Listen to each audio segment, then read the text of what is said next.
Hey, hey, hey, c'est Coach J.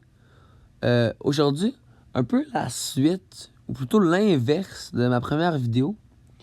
Aujourd'hui, on parle d'attaque, d'option d'attaque. Comment on fait pour marquer un ballon au volleyball? Là, on va surtout se concentrer sur le joueur de 4.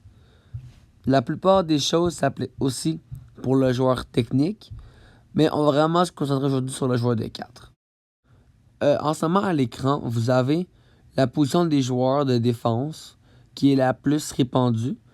Donc, c'est celle que j'ai mis pour tous les exemples que j'ai faits dans la suite de cette vidéo. Bon, assez de blabla pour aujourd'hui. On part sur les options d'attaque.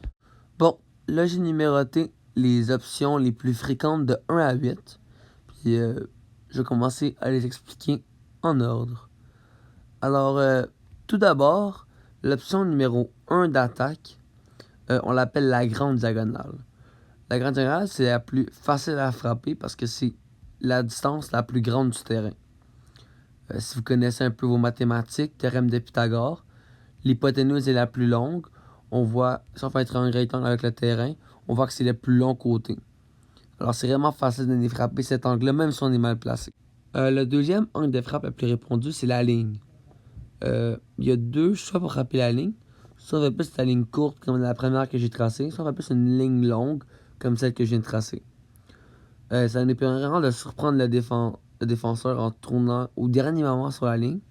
Et c'est facile pour esquiver le bloc. Notre troisième angle de frappe, c'est la courte diagonale. Ou la petite diagonale. Cet angle-là, il est un peu plus dur à frapper.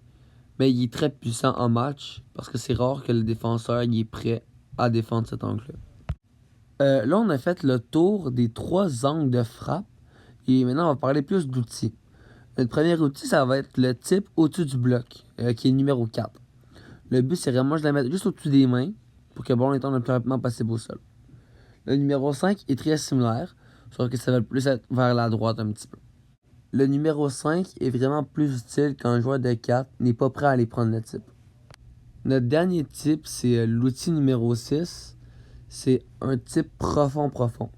Il est très utile quand l'attaquant allié arrière n'est pas prêt à aller le chercher.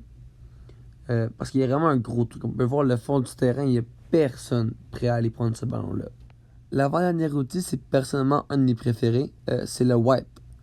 Le wipe, c'est quand tu pousses le ballon dans les mains du bloc et après ça, tu pousses vers l'extérieur pour le faire sortir du terrain. Puisque c'est le bloc, le dernier qui va l'avoir touché, tu vas faire le point. Ça s'utilise quand le ballon il est collé au filet. Et c'est quand même assez puissant si on le maîtrise bien. Voici un petit exemple d'un wipe en match. Comme vous avez pu le constater par vous-même, c'est très dur à défendre. Notre dernier outil pour aujourd'hui, c'est le numéro 8. Ça n'a pas vraiment de nom, mais le but c'est juste de frapper très fort dans les mains du bloc. Évidemment, on ne vise pas la paume, on essaie de viser le bout des doigts.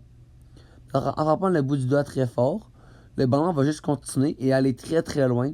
Alors si le joueur de 6 n'est pas prêt pour jouer le ballon profond, il va se faire avoir et il va pouvoir marquer facilement en frappant comme ça. Malheureusement, c'est le dernier outil que je vous présentais aujourd'hui. Évidemment, il y en a plus que 8 façons de marquer. Mais ces 8-là, c'est vraiment les façons les plus communes qu'on voit le plus souvent.